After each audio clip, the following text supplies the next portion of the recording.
Okay. You didn't have it recorded? Can you start again? Okay. Yes. Welcome, everybody. Yes. I'd like to call the meeting of Power Valley District to order. Please take the roll. Gabriel Cox. Nájera. Núñez. Here. Pimentel. Here. Frio. Here. We have a quorum. Thank you. Any late additions to the agenda?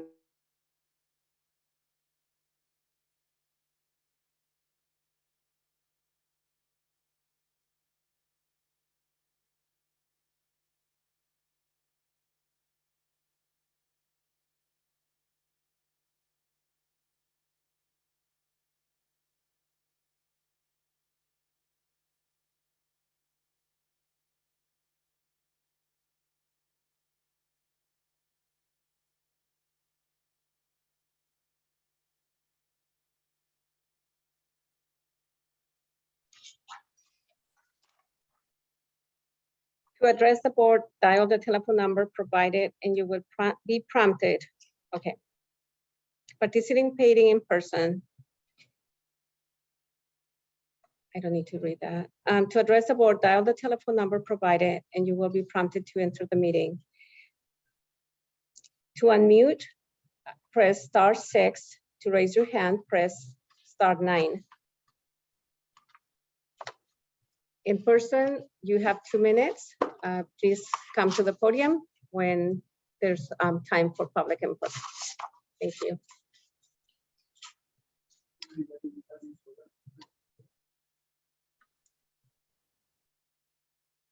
Anybody online?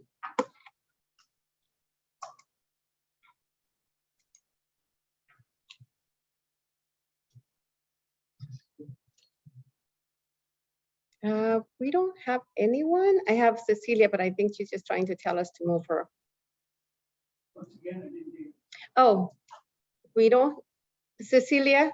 Yes. Yes. We only have Cecilia. Yes. So having no interest in public comment, I'll declare that portion closed and move on to item 4, action on the consent item. Number 6 and 10. Motion approval of consent agenda. Then I'll second that. The moved and seconded. Any discussion necessary? Any public comment? I do just want to say, I think when I walked in, I saw Jason on the screen. I just want to say thank you, Jason, for everything that you did for district and helping us set up, helping us get going. And thank you for all your guidance through these last 6-7 months.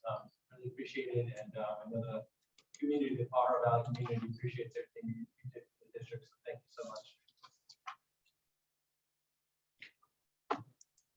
We got Jason's picture. He's up there, center screen. I guess I would just hit it with Jason. Thank you for all your help. Okay, on to, let's see, we have to vote on that. Vote on that.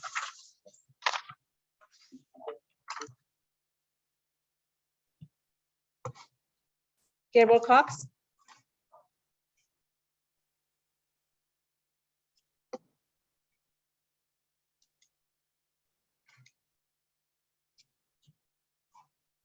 I see Nájera and she is in the attendees, but I'm not able to promote her to as a panelist, so we can't hear her.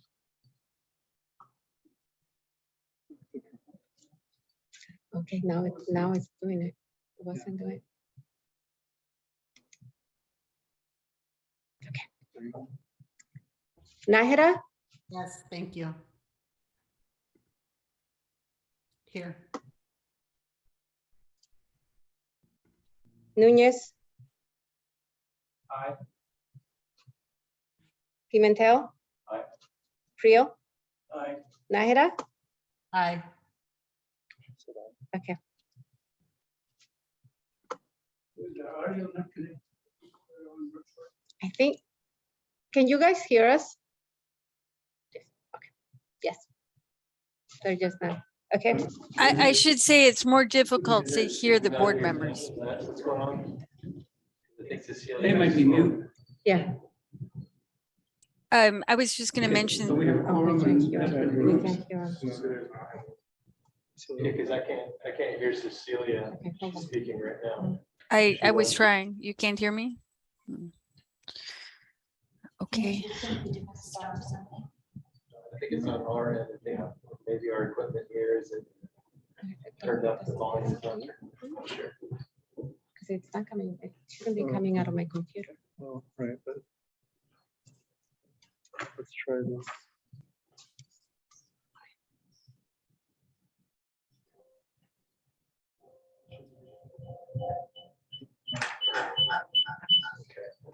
Yeah, blasted. It's one or the other. You can have.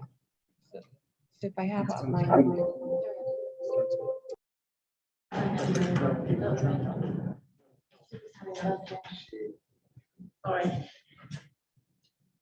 Cecilia, try again.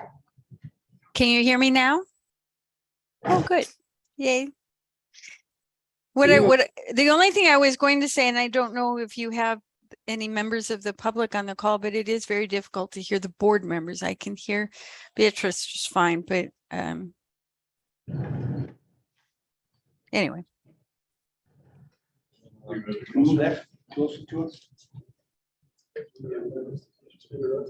Yeah. I'll check.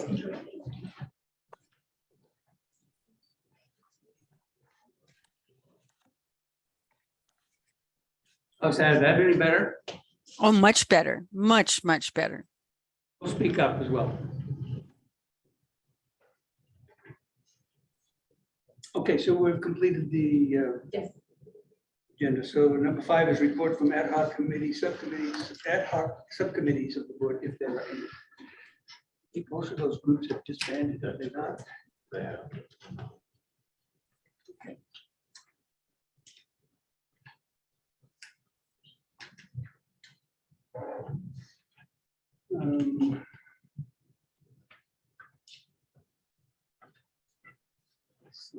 So we did the consent items through number 6, is that right? Yeah. 6 and 10, so we got 11, we got approval of minutes, and resolutions. Okay, so we have That's what you approved previously. on the consent agenda Yes, items, okay, yes. but it said,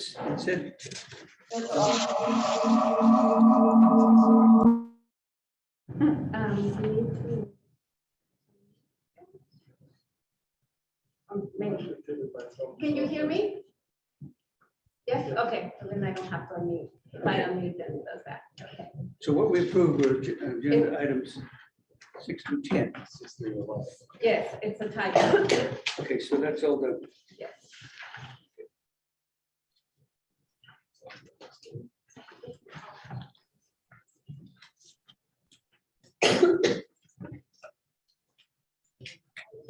Yeah, so now we need to adjourn this meeting to go into. anything else to come before the district meeting before we adjourn to go into closed session?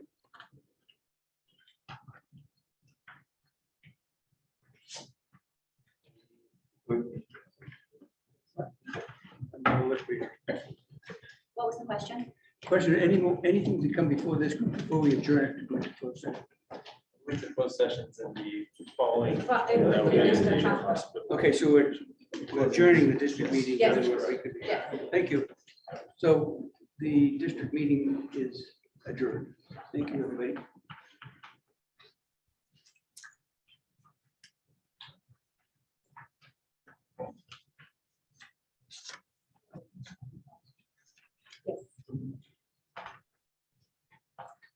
Okay. So take a roll call, please. Gabriel Cox?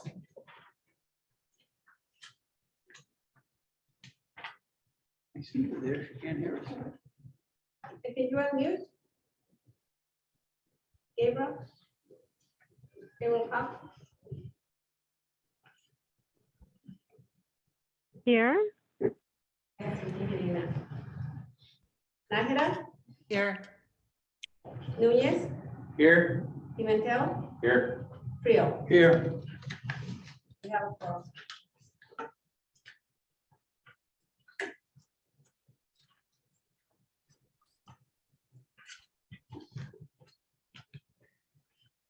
Okay, so the action items. Public comment period once again. It's gonna be only for closed session, for items of closed session. It's gonna go into closed session. Okay. So we can move right on to regular agenda item. Closed session is gonna be before the regular item. So we would have to, recess the meeting, go into closed session right now. Right now. Yes. Perhaps the CEO or Peters wouldn't mind just explaining where we're at in the process. We're working with the new agenda format. We're in the district hospital meeting and. No. We're not in an format yet, but because there's some items on closed session that need to be heard before open session. That's why the closed session is before the regular item. Does that make sense? Do any board members have any questions on that? No, I don't. I just want to make sure the public understands just and those who are watching understand this. Yeah. Usually we've had closed session towards the end of meetings. Right. With the structure of the content, we're going right into closed session to open the meeting. Right. And then when we come out of closed session, we'll continue with the rest of business. Yeah, so this is Stephen Salyer, the CEO of the hospital. We are switching the format of the hospital portion to have the closed session first. This is very common amongst hospital healthcare districts that are across the state. There is various information that needs to be presented in closed session, which is common and normal. However, board members cannot appropriately judge various reports such as the chief of staff's credentialing report as an example. So closed session needs to happen first, where the board members can ask various questions, and then we'll immediately go into open session where that same report will be presented in open session for approval, which the public will be aware of. So that's why the switch. It's very common among healthcare districts that own hospitals. Okay. I have a question. Are we still looking at approximately 6 o'clock to come back to the open session? Yeah, so what we're going to try to do is on the agenda, give an estimated time on when we'll reconvene. And we'll try our best to honor that time, because I do appreciate the public being, for those who are in person as well as online. So we'll be mindful of that time as well. So yes, then, Dr. Godwin, yes. Thank you. Yes. Excuse me. I think it might be safe to say we'll reconvene at 5:45. 5:45? Thank you, ma'am. Okay, great. So 5:45. Okay, goodbye.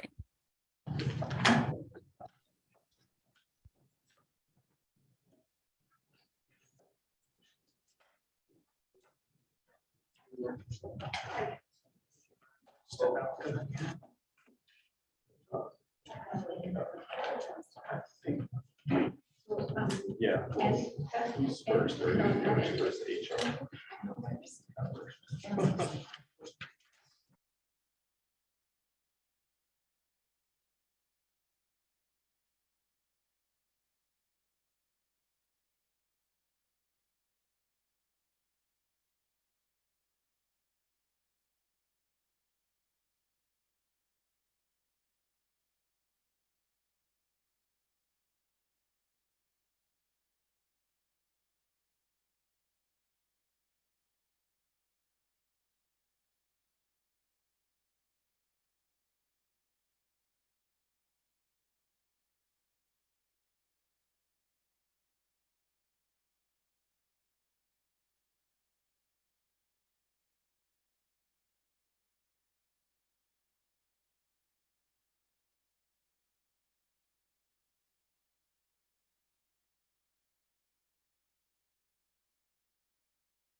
Can you all unmute so we could hear?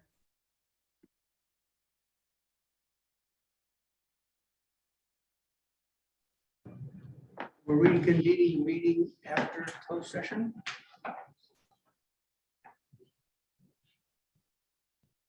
So the next question is consideration of late additions to the agenda. Ready from the board? Ready from anybody online?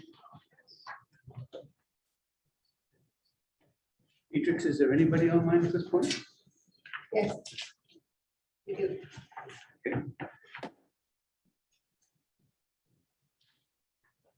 So then do you want to move on to public comment? Would you read the criteria for public comment, please? Whoever wants to.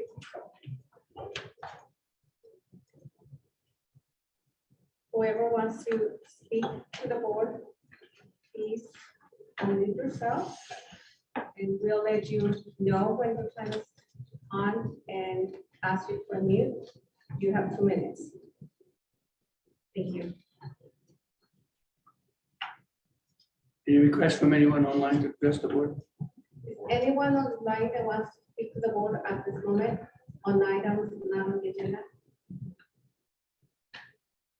Okay, There's no one. would you like to address the board? I would. Thank you. Could you tell us who you are? My name is Louise Pierce. I'm a nurse in critical care here. And I've attended several of these meetings. And at several of these meetings, I have requested that we have better communication with employees in the hospital building. These meetings are difficult for people to attend with family obligations after work, or they are indeed at work during the time of these meetings. And I would hope that the board would make an effort to reach out during extra hours to meet with staff in the building, nurses in the building, housekeepers. There's a lot of people with things to say, and when I remind them that there's a meeting going on, they've got hours to work and they can't make it here. And I would also wish that that when you make decisions about working conditions at the hospital, that you work with us. We're here to help the hospital succeed. A lot of us have been here for very, very many years, and we have the best interest of the hospital at heart. We want to be successful in this community in creating a place of healing and wellness. And I think that's very difficult to do in light of all the challenges, but we're here for it. And I think the communication with the people that are on the ground, in the halls, at the bedside, are going to be very important. That communication is of utmost importance to working together to get this, to make this successful. So thank you for your comments, and you have made it known that people are welcome to come to this meeting as a public Absolutely, meeting. yep, yep. I know it doesn't fit with everybody's schedule. Yeah. Sometimes they have to plan it out. Yeah. We're standardizing it so that people can be and we welcome them. So as you talk to folks, would you make that Yeah. clear that we welcome them here? Yeah. And we'll work with staff to see if there's not a way we can, especially during the beginning, be more available. We can't all be at the same time, but a couple of us at a time could maybe go to staff meetings, meet the staff and hear what their concerns are.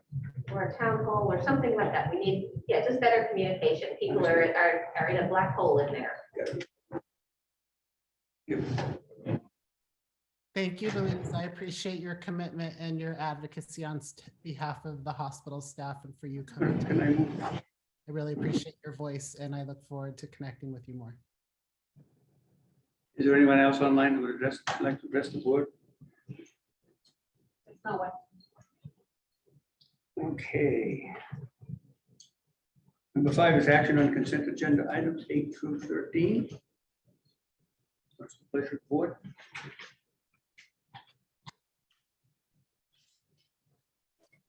I'll move that, I'll move the consent agenda as recommended, Chair.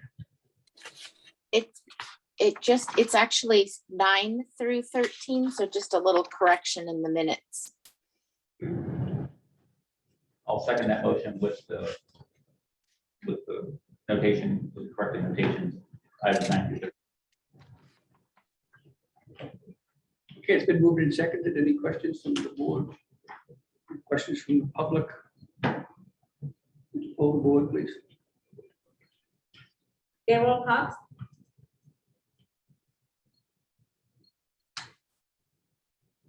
Not the news is on here. I'm doing the. Darrell Cox, Aye. Nájera, Aye. yes, Aye. Pimentel, Aye. Rio. Aye, The motion carries. thank you. Moving on to regular agenda, item number 6, cash forecast budget presentation, information information purposes only. That'll be Cecilia. Cecilia, it's up to you. Yeah, and I actually want to do a little double check with Noel because my impression was that the board needed to approve the budget. I'm hearing it's an informational item, but I thought that this required board approval. Yes, it would. I wasn't aware that it was for approval. I thought it was just for information. So yes, you could present it and then it could be approved at the next meeting. At the next meeting? Okay. Yeah. Make it, and this, Beatrice, you have the PowerPoint that you could put up? It's up, Cecilia. It's up here. Okay, but I don't see it. Like you should, is, Sure. We're sharing it right now. oh, okay, thank you. But maybe just a little preamble. I think we discussed the budget prior, so I'm going to go through this somewhat quickly because much of what I'm going to share with you should be very, very, well, as much as you get into the financials, it should be very familiar to you. And that is that for the remainder of this year, the board needs to adopt a budget. And the only mechanism that we have, given that we've only had ownership for a month, is to use our cash forecast from now until December as a budget. And the management team, Stephen and Sumera, they are working towards a 2023 budget that would be more in line with what you're probably accustomed to in a budget, which would be an income statement based budget at a departmental level. But as I'm sure you can appreciate, we do not have that 1 month into this. So let me just remind you of the highlights of the cash forecast and make maybe a few comments about things that have happened the last month. So first slide.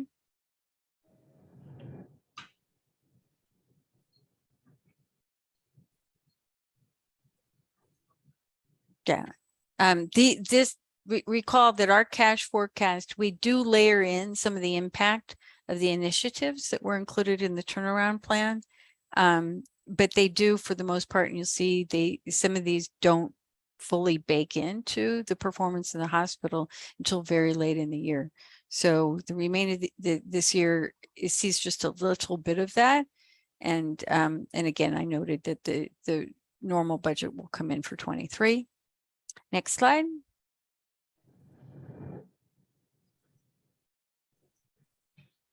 So in a cash forecast that, you effectively are literally just looking at money in the door and money out of the door. And in the case of money in the door, this is largely represents the collections that we receive from payers for services the hospital provides. So they're regular claims. And then, as you know, the hospital receives periodic supplemental payments under the QAF and DISH programs from the state of California. The forecast, and I'll get to this kind of at the end, the forecast generally over the last period of time, receipts from payers have been very steady. And so we could just predict what those receipts would look like. And that is what's in this forecast. I can tell you, and I'll tell you at the end, that in the transition, there has been some drop off on cash receipts. I don't think it's completely unusual. And some of it actually is that the volume was a little lower in the last few weeks, but otherwise we'll see some of the impact of positive changes in receipts because these payer contracts are getting buttoned down. We've made really, really good progress. And two of the most significant contracts are expected to be retroactive to September 1, which will be really terrific. And just as luck would have it, from the state of California, we are we are just scheduled to receive a bunch of payments all at once in the fourth quarter. That's kind of a unusual thing, but boy, did it come in handy this year. So next slide.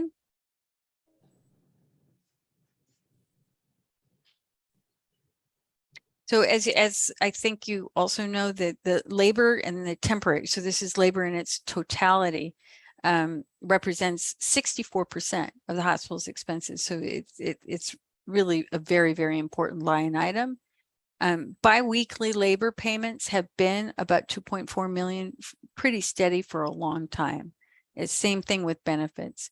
And recently, in a positive note, traveling nurse spend has been trending a little bit down. So we're still looking at $200,000 a week, but it is definitely trending down. So on October 1st, well, actually it's not October 1st, I should change this. It's, I think, coming in this weekend, but the new schedules that were offered to employees will make a difference in terms of the payroll, because again, you'll have the majority of staff converted to 0.8 FTE or higher. And this has a very, very positive impact because it reduces overtime and it reduces the use of traveling nurse services. So there's about $300,000 of savings per biweekly payroll that we're expecting as a result of that change. Next slide. Other things, are less material in this forecast. We have some anticipated changes in supplies, as you know, some work that we will do on the rent rolls in terms of rent increases, equipment charges, et cetera. But these are largely not going to have a heavy impact this year because they are delayed, and particularly the sales tax exemption, which is going to trail the tax exempt status of the hospital corporation. And the GPO is a 3-month transition process. Next slide. So when we started, where did we start? So when we closed the project, which had the cash in the bank at the time, did transfer $2.5 million to the hospital the day before we closed. So we had $3.2 million of cash on the balance sheet when we started. And the forecast is to end the year with $7.8 million of cash.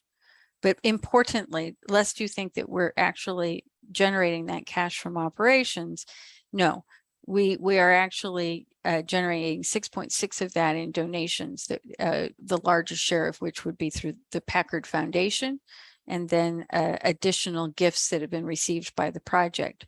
So if you end up at 7.8 and 6.6 million is in donations, you can see, and you started out with 3.3 in net, you did have for the 4 months, you're $1.9 million to the negative in cash. And the budget, or at least the forecast that we had done related to our turnaround initiatives, does expect positive cash flow in 2023. Next slide.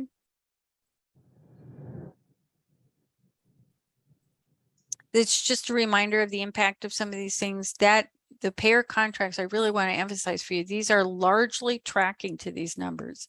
So it might be some variance, but not significant. So that's going to really, really help the hospital a great deal. And you can see the value of some of these other things that will take effect largely next year. Next slide. So this is really, effectively is the budget. So this, as I said, we're using cash, and you've seen a detailed cash flow statement. So any one of these line items that you're interested in getting underneath, we certainly can. But it does just what a cash flow would do. It shows you how you start the month. It shows you how much money you take in that month. It tells you how much we predict will go out that month and how much additional income might be received through philanthropy. And then you get a net cash number. You see September and October is net cash positive for all the reasons we discussed. There's some dish money, et cetera. But there is a 1.9 million if you look across the forecast that you are down for the year. But we anticipated that. And so you would end, as I said, cash at the end of December at 8.8. Next slide. This is really just the caveat that I wanted to give you. It is a cash forecast, and the things that appear different right now from what we had forecasted is that as I indicated, there is some volume. Stephen might be able to speak to this better than I can, but the volume was relatively low right around the time we closed. Now, some of that was intentional. I think we were trying to wind down census a little bit around the time that we transitioned, but I think this is a bit more than that. It's not completely something I can explain. And it on the positive side, as I said, the cash forecast had originally thought these insurance rate increases would come in later, very late in the year. And we now have at least 2 that will be retroactive to 9/1. And again, the variation on the expense side is related to the tax exemption. And there may be variation in the labor expenses, as I think you all know, that it is achieving our goals are dependent on making sure that we don't have unfilled positions as a result of employees not wanting to take 0.8, 0.9 work, and in which case the hospital would have to go back and either pay overtime or employ traveler nurses. So that's an expense item that is a little bit of a wait and see. But that summarizes the cash flow. Again, I had assumed going into this that you have seen this once before. You are familiar with the initiatives. And I certainly apologize that it's not this big giant budget presentation, but I think that is something that you will get from the management staff for 2023. Any questions about what we're projecting between now and the end of the year? Cecilia, this is John on that sales tax exemption. Yeah. Have they also suspended collection of our sales tax until it is resolved? My understanding of how this works is that when once you are tax exempt, you file your certification of that exemption basically with your vendors and with and the GPO. Because we cannot produce that, they will continue to collect sales tax until we can produce that tax exemption certificate from the state of California. Thank you.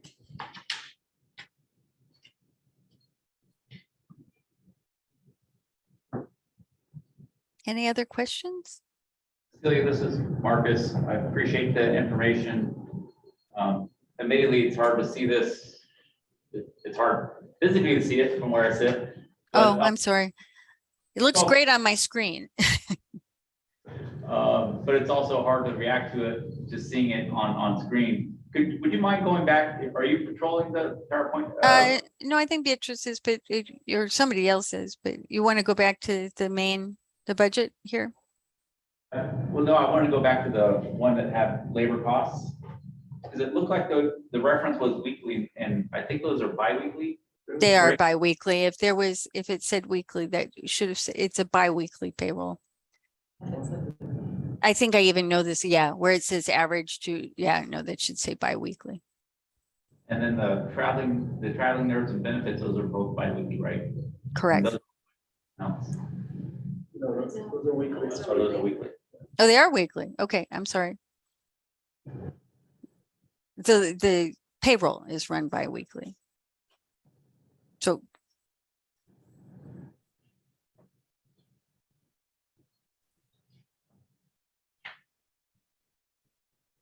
any other questions, Marcus?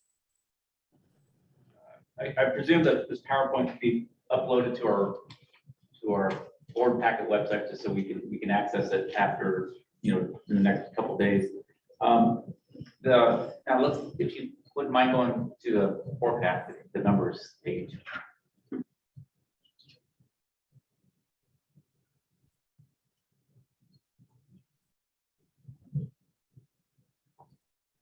Did I hear you right when I believe we still might be in negotiation with some managed care contracts? Mm-hmm.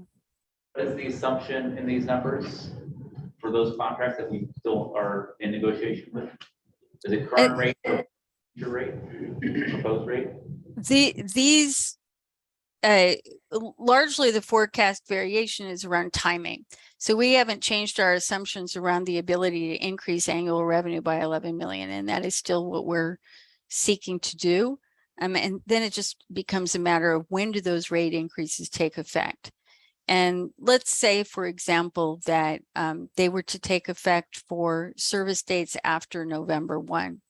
The reality when you're dealing, and Marcus, you know this, if you're looking at cash and not accrual, a November 1 service probably is not going to come in cash receipts to the hospital for 45 days at a minimum. Just the amount of time it takes for a bill to go out the door, for it to get paid and come back in. So as I indicated earlier, many of our assumptions around the timing of the rate increases were pushed out. And actually this is something, and that's what's in these numbers. But there is on the positive side, if I wasn't clear, we now believe that some of them are going to be retroactive.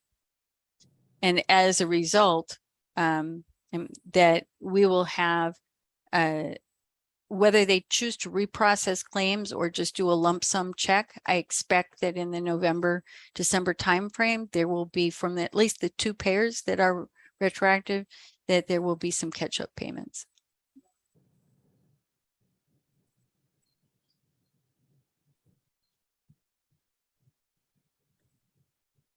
But that is the reason why you see collections going up at the end of the year, is because you see the impact of those rate increases. And ending, I appreciate that, thank you. The ending cash balance, December of 8.8, we're still projected, our best model is we'll finish the whole year at 7.8. In order of magnitude, that feels like 5 or 6% of our total budget and 10% of payroll. So those are numbers that make me nervous. Mm-hmm. Yeah, no, it's I think that they should make you nervous. And we are very much in a turnaround mode. There's nothing about having closed escrow that changed any of the very dire numbers that we saw, other than that the costs of the professionals go away. That the hospital had been bearing the costs of the bankruptcy, and now that's off our plate. But otherwise, it is imperative that we implement the turnaround plan. And unfortunately, there are timing issues around that, since it was dependent on these contracts. Really, the 2 biggest items were the contracts and then the changes in scheduling. And it just doesn't take effect right away. And as my brain gets worried even more, 7.8 million, and maybe you take out 3 million because those are obligations we owe something that just haven't been paid as of the end of the year. So that just becomes a really narrow space for an operation like that. So I'm just, again, speaking out loud because while we're thrilled to have this challenge, there's still a lot of work to be done. I really agree with you, Marcus. I mean, I think that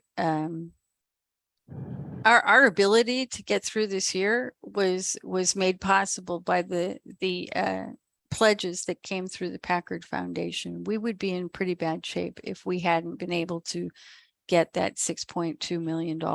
We have not yet received it, but that's really saving us this year from a cash perspective.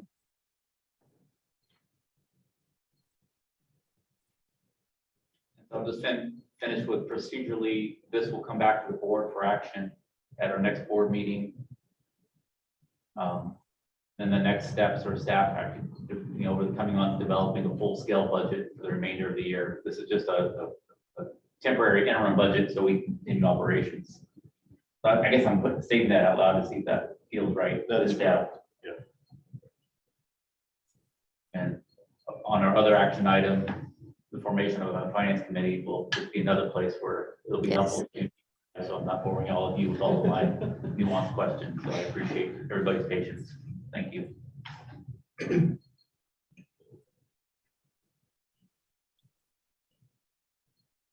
Thank you, Cecilia. Any questions from the board for Cecilia before we move on? Okay, thank you. So moving on to item number 7, the formation of standing committees. Stephen, you going to take that? Yeah, I'll take it. So once again, this is Stephen. So at the last presentation, I mentioned that we wanted to create the standing committees that's within the bylaws, the hospital bylaws, and that's what we would like to do right now. We are going to add one additional committee, a subcommittee, and that is the strategic planning subcommittee. We sent an email to you all requesting, if it were your choice, which committee you would like to be a part of. But I think in this session, we'll just go by each committee. I think, John, it's up to you to just assign the board members. But we could do this multiple ways. We can I can list what everyone wrote, or we can the board members can express their interest to be a part of the committee, and you can just assign them from there. We can do it several ways, and Noel, jump in if we have to do anything special from an approval standpoint. From my understanding, John just assigns them. Is that correct? Yeah, if the chair has an idea of who might be a good fit, you can just nominate a slate. It looks like it's 2 directors for each committee. I would do each committee separately. So you could just start, I guess, with the finance committee. That looks like it has the treasurer on it automatically. Sure. Well, I'll start with the subcommittee for strategic planning. At the last board meeting, we discussed, we want to create a process for the board to go through a full strategic planning process. And this subcommittee would actually work together with administration on, let me give you examples. Like we might want to bring in a consultant to lead that initiative. And we might want to vet various vendors.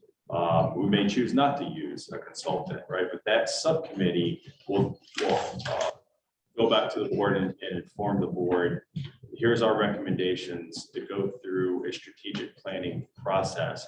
And then once that strategic planning process is over, the subcommittee would dissolve, right? So does that make sense? Okay. Yeah, so let's call it an ad hoc committee, because you can do an ad hoc committee of 2 board members that won't be then subject to the open meeting rules.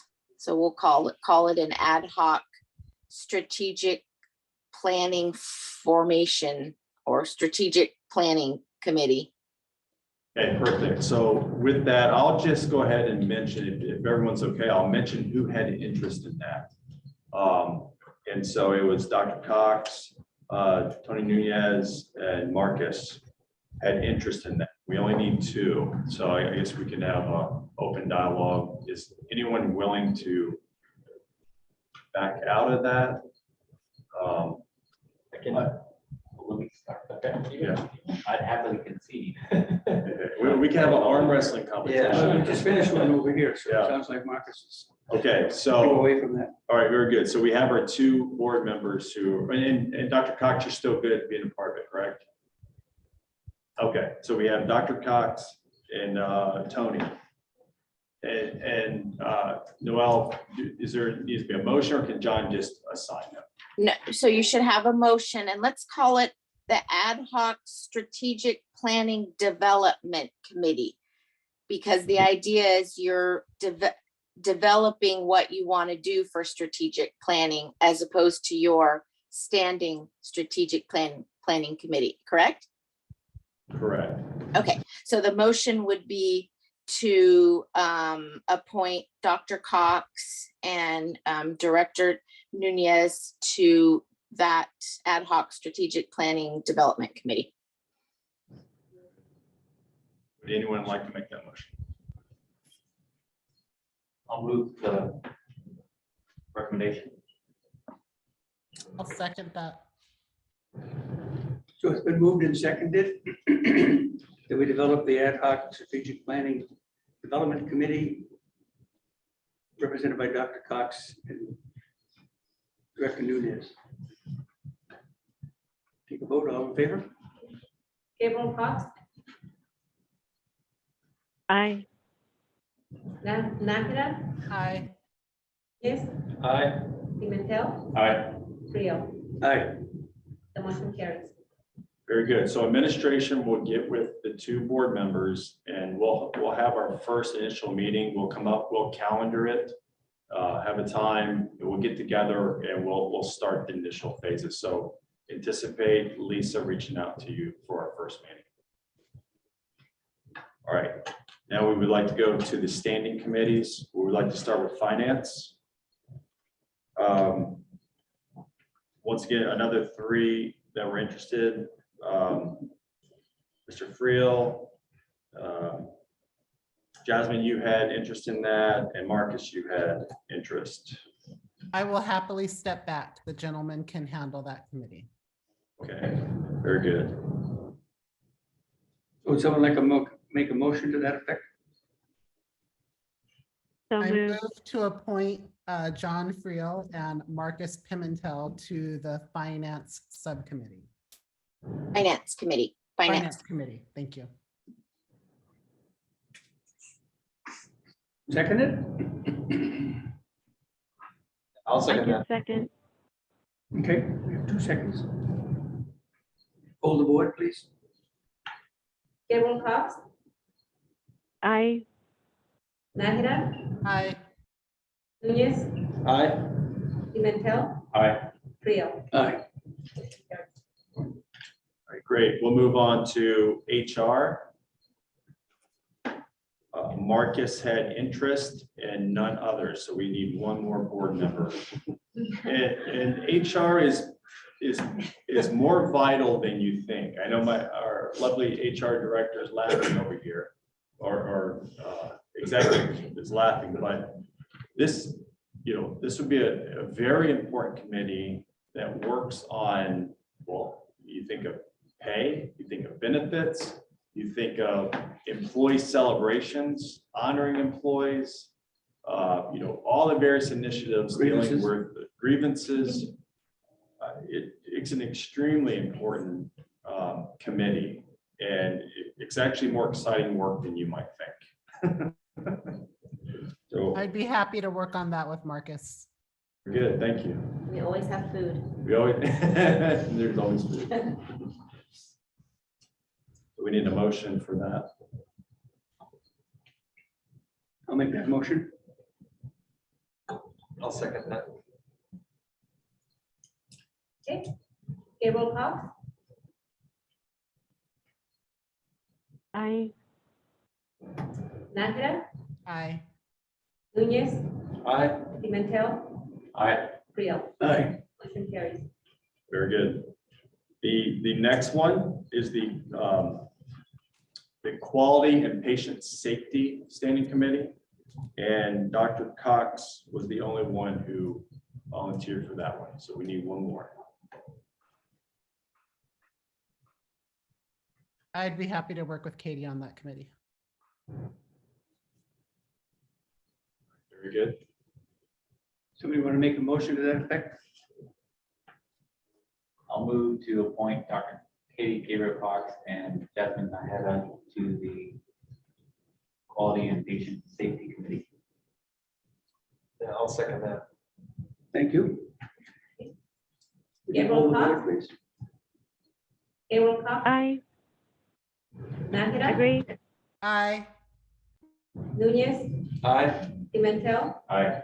Frio. Aye. The motion carries. Very good. And our last standing committee is called Strategic Planning and Marketing. I would define that more as hospital operations and marketing. So if we initiate a new service line, as an example, that's service that. So if you want to be actively involved in hospital operations, that's a good one. In this one, we have most are interested. So every board member except for Marcus volunteered. So we need 2 board members to step off the operations. Well, it's strategic planning and marketing. Like I said, it's going to be a lot of discussion of hospital operations. Well, who doesn't have 2 committees that they've signed up for? I'm the only one, and my committee folds after we are done with our efforts. So I would feel as if I'm not carrying my weight if I don't get placed on this committee, so I'd like to stay, I'd like to at least stay on this one. And correct me, can we have more than 2 for the bylaws, or is it only 2? Do you have an alternative? Up to 5. 5, so, Yeah, but you're probably gonna want 2 board members, and then you could have some other members, non-board members, or you could have more than 2 board members. It's kind of up to you. clarity. And what I I was can going step off. to, I'm okay, okay to step off if every, yeah. good. Okay, so we have, we need one more to step off. Or does It's the- Brown active. We can She have said we can have more. up to Oh, yeah, we can have more. We So can have all- more. Very It's good. a We- minimum. Very good. We can do that. If all 3 want to remain, we can make that happen.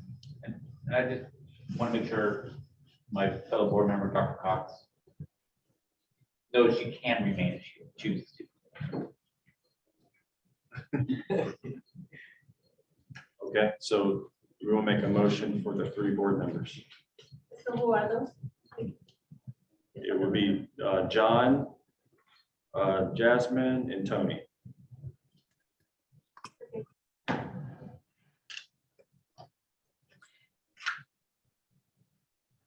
I move to nominate John, Jasmine, and Tony for the Strategic Planning and Marketing Committee. Second.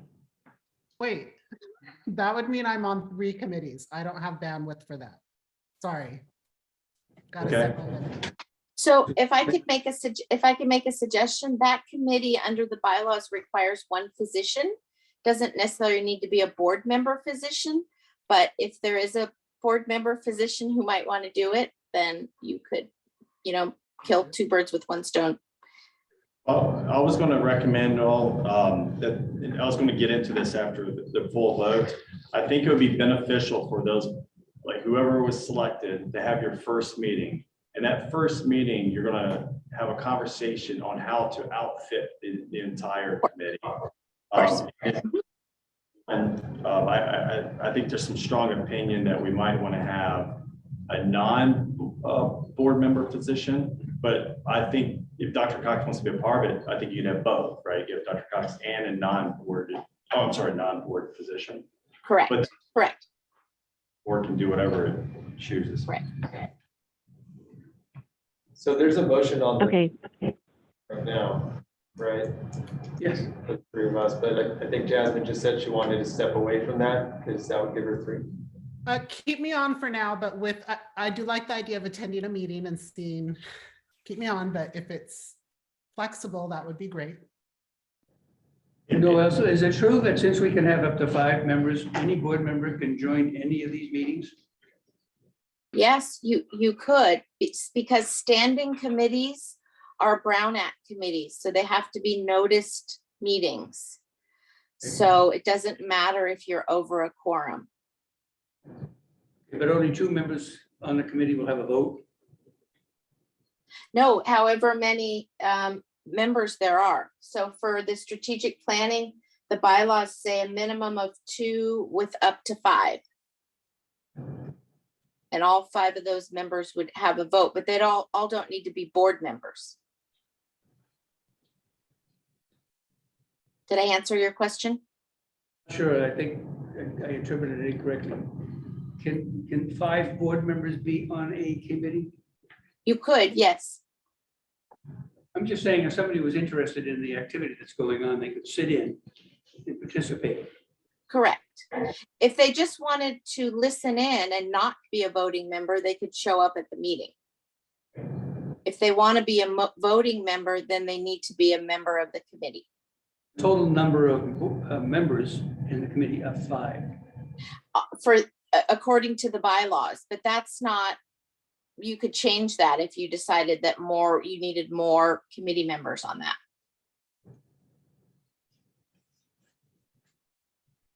And so once again, when the first meeting set, we're going to discuss timing. Now, I don't know if all these committees need to meet monthly. Some might need to meet every other month or quarterly. I think you're gonna find like the finance needs to meet monthly. So we're gonna set time schedules. We're gonna set who should be on the committee, mission of the committee. We discussed the last board meeting. My personal choice or desire is to see frontline staff be a part of this process. To have say-so on, the direction of the organization, et cetera. I think that's important. Physicians should be a part of the process. Please keep that in mind. And once again, the work of these committees are advisory in nature to the board. Correct. They will make a recommendation for example, the finance committee will do the heavy lifting and get into the weeds on the finances and then make a recommendation to the full board. Thank you. I think we need a motion. So I'll motion to, You already had a motion. Okay. oh, sorry. So are we complete? Did we take a vote on the fifth one? Yeah. Are you ready for a vote? Can you say the motion again, just for everyone? Is to appoint. Because I have my own. The strategic planning and marketing committee Yes, it is. with Yeah. Director Nunez, Rio, and Nahara. Gabriel Cox, Aye. Nahara, Aye. Nunez, Aye. Pimentel, All right. Rio. Aye. The motion carries. Thank you, everybody. The work begins. So moving on to item number 8, report on behalf of the medical committees of the following reports: credentials report from September and interdisciplinary practice credentials report from September. Excellent. Thank you very much. I'll start with just a few comments. I really appreciate being here tonight. Clay Angel, hospital medicine, internal medicine physician, and chief of staff of the medical staff. A few things just to say openly and transparently. We really enjoy and look forward to working with you as board members, as part of that, as the medical staff and the medical executive committee. We have a very strong MBC team and medical quality team, and I look forward to getting to know all you better. Just before I go into the report, a few of the initiatives we've worked on over the past several months have been improving relationships between hospital medicine, emergency medicine, and cardiology. We've had several meetings on physicians' own time where we've come in and we've really worked to iron out workflows. Amidst all the transition that you guys have all been going through, we've had our share as well. And I think we strengthen those relationships, having the ability to get to know each other as colleagues better is very important. So I'm committed to leading the medical staff in that direction. I think we've already seen some tangible changes in relationships and workflows and outcomes. So that's one of my big priorities over the next several months. Is next meeting will be with emergency room medicine and hospital medicine and surgery. And I'll keep you posted on those meetings. I'm working closely with the C-suite. We have a really good, strong relationship with Stephen and his team. We meet regularly. We're looking together collaboratively to talk through service lines and what we're actively in need of. I'm happy to be a resource for all of you at any time to discuss my frontline perspective. And as an internist and hospitalist, I work, quite a few shifts a month and night calls. So I think I'm pretty aware of the real reality of the front line from the physician point of view and provider point of view. So I'm happy to be a resource. And then just lastly, to close, we were looking at evidence-based best practices programs such as early recovery after surgery and early recovery medicine programs that will really improve our quality offerings at the hospital. We're committed to shepherding those and championing those programs from medical exec leadership point of view. So just through the credentialing report, and I understand we'll take approval at the very end. We have 6 new applicants. Nothing unusual to report on those six physicians. And we have 6 reappointments. Nothing unusual or nothing to report on the reappointments. additional privileges, as you can see there. The reason for additional privileges in a hospital setting is if you have a baseline specialty such as Dr. Nolan, he also is now requesting wound care privileges in the wound care center. And for Dr. Signitz, she has asked for additional privileges in the specialties of hospice and palliative care, which is a very reasonable request in that setting. The release from proctoring and hospital setting is a way that we ensure that folks are competent in their field of practice. And I have nothing specific to call out on those 6 providers under the proctoring category. The reason the temporary privileges file is so large is that a good chunk of these folks, as you can see there, the small reappointment window from sometime in September to tomorrow is necessary because we had to get those providers to the board, to this board meeting, so that then they can reset. And they just were missing a few weeks because of the date of this meeting. Nothing further to discuss there. I can take questions. And then what happens with the credentialing process is we have the Credentials and Practice Privilege Committee for providers, MDs, DOs, and then the Interdisciplinary Practice Committee, or I often call it IDPC because it's easier to say, is for nurse anesthetists, CRNAs, and PAs and nurse practitioners. And there's one nurse anesthetist there that has additional privilege for his core anesthesia practice update. So nothing further to comment on Robert Norman. I can pause and take questions. That's the end of my report. Any questions for Dr. from the board? We need a motion to accept the report from medical staff. I'm sorry, I just wanted to ask, you could just, I'm reasonably familiar, layman's terms, with most of this. The portion I'm still struggling with wrapping, I'm fully understanding is release from proctoring staff has changes. You just talk about those positions a little bit. Yeah, great. So the details of proctoring are based on what specialty the person is in. So like Dr. Doherty for emergency medicine, he would need to be proctored by a physician that's an active member of staff for X number of cases. I believe in the emergency room, it's a certain set number per either procedure or for history and physical or managing the care through the ER. So there's a set, I don't know the exact numbers for each specialty, but there's a very set prescribed protocol from credentials that shows that he's competent, he's been observed, he's been signed off. So it's all about competency. So when you speak to a joint commission and surveys, they're very much interested in how you know someone's safe walking in the door. And so that's what the proctoring is meant to do and accomplish, because if they don't pass proctoring and they don't become an active member of medical staff. It's kind of a safeguard, so to speak. Thank you. Appreciate that.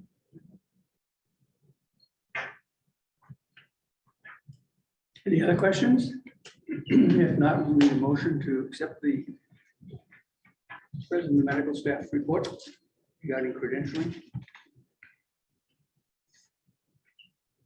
Yeah, I'll make that motion to accept the staff recommendation to accept the report. I'll second that. I can second. Thank you. So it's been motioned and seconded to pull the board, please. April Fox, Aye.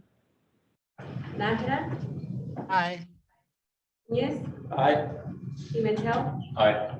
Rio. Aye. The motion carries. Thank you. So thank you all very much. Thank you. Good night. See you again. Thank you, Dr. Angel.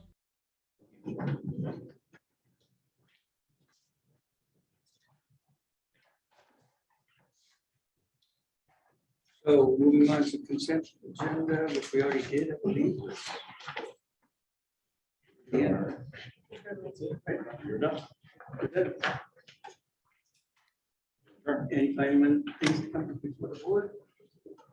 Hearing none, we're adjourned. Thank you, everybody. Thanks, everyone. Thank you. Thank you. Good night. Thank you.